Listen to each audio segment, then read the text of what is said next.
काय हो गुरुजी, एवढे नाराज का? गेली 15 वर्ष इतिहास शिकवतो ग शाळेत.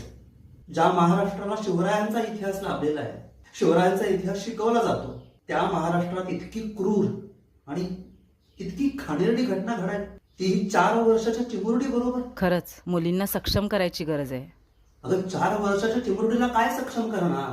खरी गरज आहे ती आपल्या घरातल्या पोरग्यांना, मुलांना शिकवायची. परस्त्रीला माते समान मानणारा शिवरायांचा इतिहास पुन्हा एकदा शिकवायची गरज आहे. परस्त्रीला वाईट नजरेनं बघितलं म्हणून राजाच्या पाटलांचा हातपाय तोडणाऱ्या शिवरायांचा इतिहास पुन्हा शिकवायची गरज आहे. परस्त्री ही माता बहीण असते, तिचं रक्षण करणं म्हणजे पुरुषार्थ, हे आपल्या घरातल्या पोरांना शिकवायची गरज आहे. आपण पुरुष आपल्या घरातल्या बायकांशी, म्हातार झालेल्या आईंशी कसं वागतो ना, हे महत्वाचं आहे. कारण तेच सगळं पोरं बघत असतात. पुरुषांना शिकवायची गरज आहे. हा महाराष्ट्र शिवरायांचा आहे हे विसरायला लागलोय आपण.